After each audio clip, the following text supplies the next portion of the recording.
problem. It's a tax that is paid by your children and mine in school.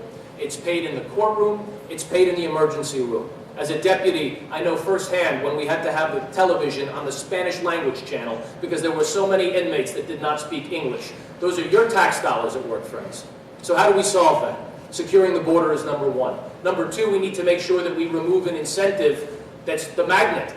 Sanctuary cities, for example, that receive federal funds, that has to stop immediately. Having a workable program for those in the agriculture community, there is such a program today. It's called the H-2A program. I've done my research and spoken to groups like the North Carolina Growers Association, and they have workable solutions. When agriculture demands on-the-spot seasonal labor, there are solutions in place. But friends, let me tell you something. 14% of the illegals in America are involved in agriculture. 86% are doing something else. Now, who is the fastest growing unemployed population in the United States? Can anyone guess? It's veterans. It's veterans 18 to 30. Right now they're at an unemployment rate of about 30%. If this president's budget is allowed to go through, which cuts $500 billion out of our defense, that unemployment rate could go up to 50%. Now let me leave you with one last statistic. The only group in construction to gain employment in the year 2009 was illegals. They gained 100,000 construction jobs. Thank you. Mr. Crow, illegal immigration is a complicated, multifaceted problem for the states and for the federal government. What are your plans, sir, to reform U.S. immigration law and policy? Well, they are 11 million illegal immigrants are here. It's a massive problem. Visas are also a massive problem that are taking jobs.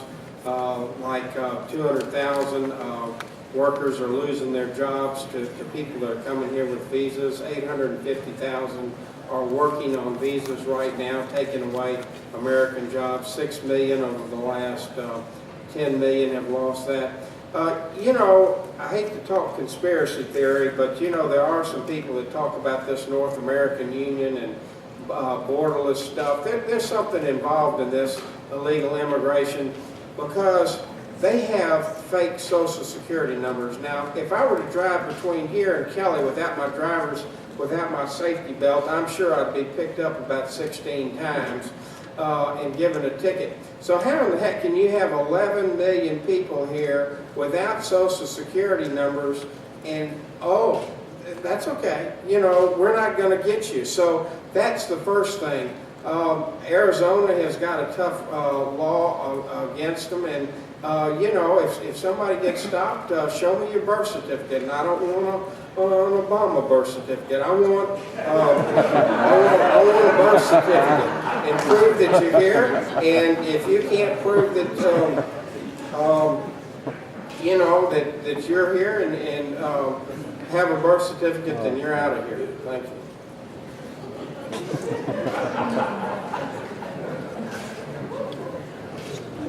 Sorry, I was having a discussion with my co-moderator on the subject of the future of America.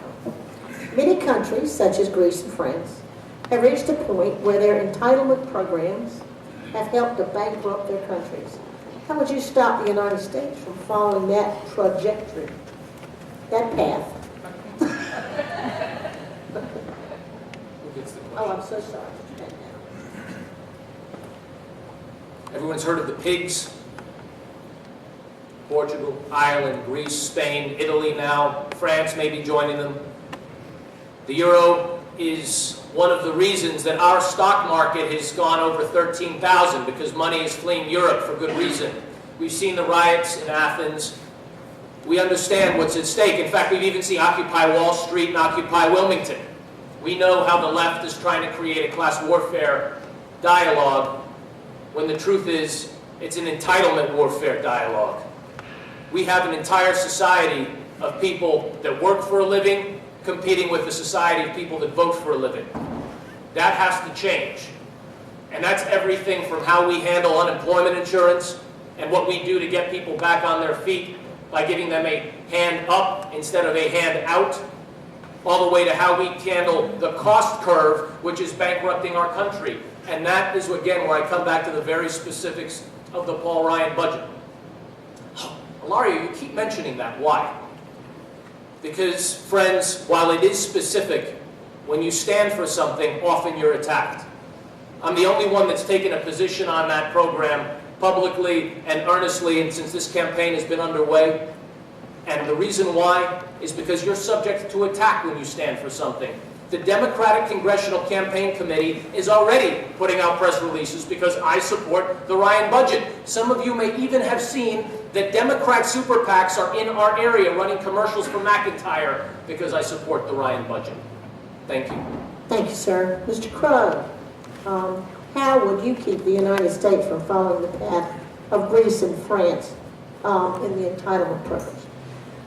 Well, it really goes back to Goldman and the other banksters that are over there loaning them money.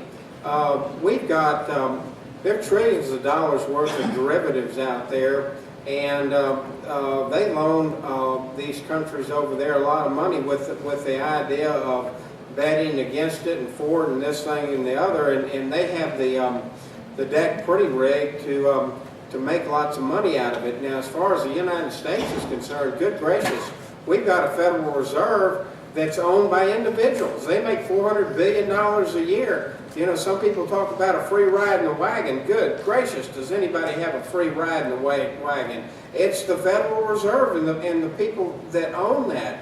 But these people are, you know, they made $20 billion on interest rate swaps to governments. I mean, just hoodooing them and things like that. They're trying, you know, they got $16 trillion. They don't even know where it went. That they got, Paulson came up here and said, oh, we got to save the United States. Well, 16 trillion went somewhere. I wonder where it is. But it's, you know, the banks aren't loaning money to individuals.